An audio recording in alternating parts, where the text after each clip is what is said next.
for inviting me to be a speaker here. Okay, I just would like to tell that many of you know me because of some of these pictures I am going to show. Okay?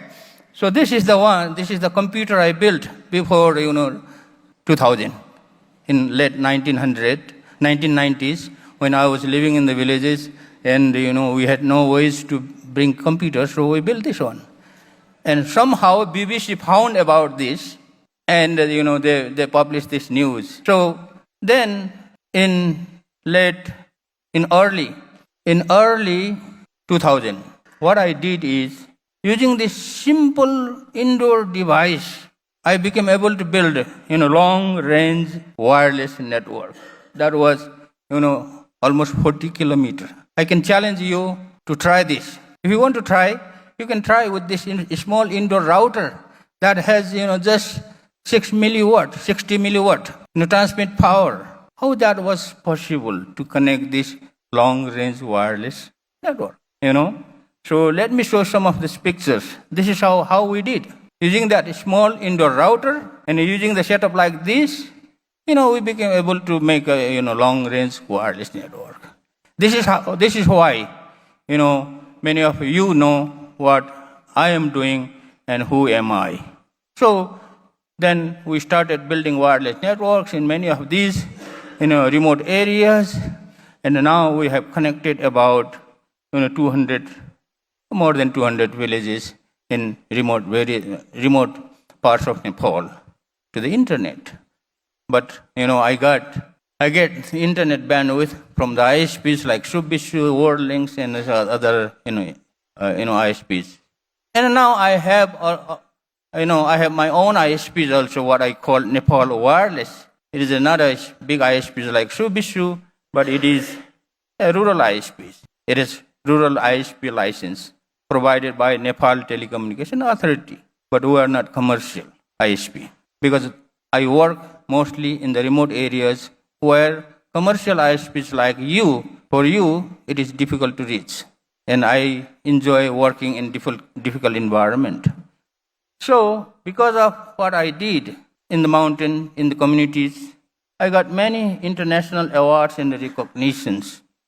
You can see that. Those awards and recognition, I didn't ask them to give it to me, they just provided it to me. So, but now, those international awards and the national awards are now on auction to generate money. If you are interested, you are welcome to buy. Okay? It is an auction. So, why? Why I am doing this? Why I am putting those medals that I got in auctions?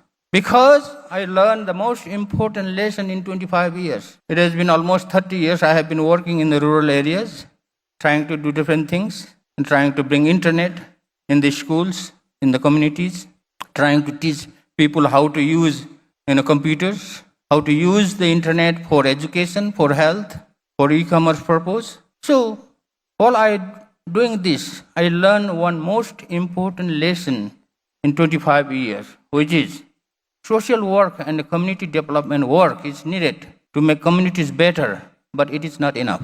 For making a poor country like Nepal economically prosperous nation, we need to do more. I am still doing it. I am still bringing internet in the rural areas, helping people to learn computers, use it. So in 25 years, what I learned is Nepal is economically poor. Why? It's because Nepal never had and still does not have the culture of innovation. That's what I learned. And Nepal is too miser to spend money for helping people to do research and innovation. That's why Nepal is poor. That's what I learned in 25 years. And Nepal never tried to capitalize and commercialize the innovative ideas of the most innovative and talented people. Nepal never tried to keep them here for the economic development of Nepal. That's why Nepal is poor. And Nepal never learned. We as Nepalis never learned that, innovation is the growth engine for the economic development.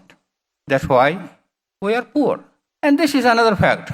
Because of that, because we never learn the importance of research and innovation, what is happening is we have a huge trade deficit.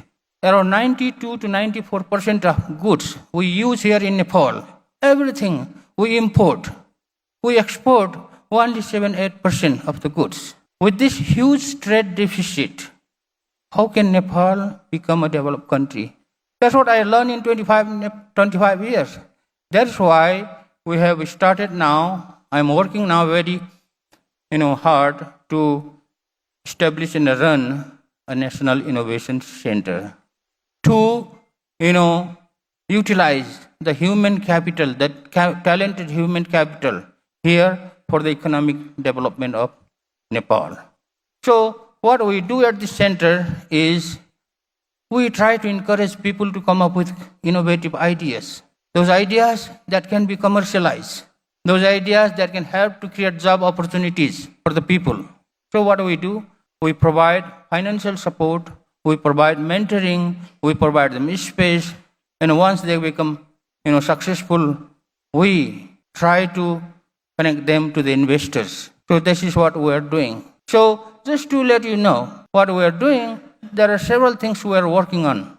There are about 12, 13 projects people are working, and there are more projects in pipes. For example, they are developing alternative animal feed. The university students are doing that in Chittagong. And they are working to design and develop air-conditioned suit. I don't know why we need air-conditioned suit. This should be good for the workers working in, Nepali workers working in urban countries. They are trying to improve the efficiency of the existing solar thermal heater. They are working on it. They have already developed the prototype and they are developing the product. They are developing a compact system of water filter and a treatment system for the rural villages, because nowhere in the rural areas of Nepal people get to drink treated water. There are several things. They are even working on, and they have developed online shopping store, averagecart.com. They are developing functional food, biopesticide, organic hair, dye, etc. So they are doing different things where they are developing electronic medical recording systems. They are developing web-based application to manage school management system. And they are trying to develop all-terrain vehicles that can go in the mountain roads also. And we are also working on developing electric vehicles here, rice harvesters, drones, what we call medical drones to deliver medicine in the remote villages of Nepal using the drone. And they are developing, monkey chasing device or wild animal chasing devices. So there are different things we are doing. And there are more things we are trying to do. So what I will do is I will leave this leaflet of National Innovation Center outside in the table, and the things that we are working, different projects we are working and we are planning to work, because we get ideas every day. Every day there are people bringing ideas. Okay, I have these ideas. How can we do? So we let them do it. What do we say? Okay, whatever you want, we will provide. You want money. You need money, we provide. How much money we can provide? As much as you need. So for some of these projects that I showed you, we have been providing some people 10 lakh rupees, 12 lakh rupees, 5, 6, 7 lakh rupees, 3, 4 lakh rupees. We are providing them money. But money cannot do anything, everything. So we need to provide them space. We need to provide them tools. We say, whatever tools you need, lathe machine, milling machine, and like a laser cutter, CNC machine, tools, equipments, whatever you need, we provide. 3D printing, we provide the space, tools, money, and encourage them to do something. That's what we are doing at the Innovation Center, and you are welcome to involve in it. Just to show you some of these pictures, if you are interested, you can come to see what we are doing at this research lab. It doesn't look like research lab, but this is what we have now in Kirtipur at the premise of the Tribhuvan University. There are things going on like this. So how it is funded? It is totally funded by public people from communities. They are providing it. Mostly our donors are farmers, low income, middle income people, laborers, students, and teachers. I would like to encourage big business houses to involve in it also. You are interested. And we are trying to make it sustainable as soon as possible. And our target is to make it fully sustainable within 10 years. That's what we are doing. Because we don't want to rely on the money contributed by the people. So what we are doing for the sustainability? We are trying to develop drinks, ginger drink, soft drink, and sell it. We are trying to develop, we are starting a software company also. Not for innovation, but to generate money. And we are considering to invest on tourism industries also in Nepal because that has big potential. We are trying to find ways to produce export quality Himalayan mineral water. And we're trying to develop a 10 megawatt hydropower stations that can generate money. So these are some of the ideas we are working on. So how can you be involved with it? I say there are 3 ways you can be involved with Innovation Center. First, the most important thing we are requesting people to contribute is the ideas. Because it is the idea that is the most valuable input you can bring for the Innovation Center. To run this Innovation Center, manage this Innovation Center, to make it sustainable, we need ideas. To mentor the innovative people, we need ideas. So that's the most important contribution you can ever make for this Innovation Center.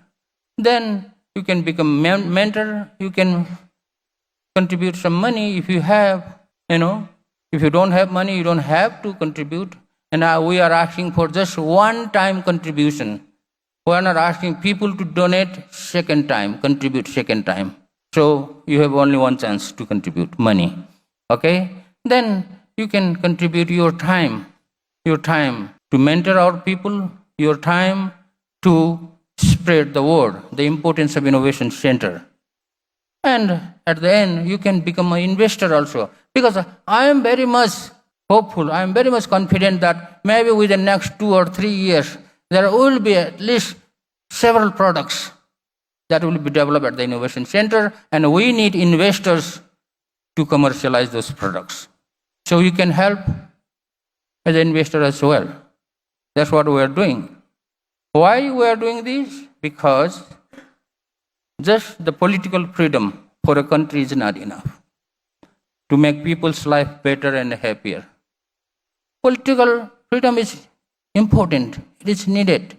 But that is not enough. That is what is not going to make people's lives happier and better. We need to create freedom of job opportunities in Nepal, which does not exist here, I would say. So let's get together and work to make Nepal a prosperous nation. Of course, we can make Nepal a prosperous nation. It will take time, but we can do it. So this is a Chinese proverb. Give a man a fish, you feed him for a day. Teach a man to fish, and you feed him for a lifetime. That's why what I see mostly the bankers and the businessmen and the people with money, what they are doing is they are like giving men a fish to eat. I have seen that very clearly. Many companies, they are doing CSR to feed by giving a fish to eat them. That's okay, that's important, that's needed. But you need to also teach a man to fish, how to fish, so that he can feed him for a lifetime. That's what I want to encourage. It's upon you to decide what you would like to do. Thank you very much. And you can contact me anytime. I'm available. That's my mobile number. I don't have any landline. That's my email. And I am always available. Thank you very much.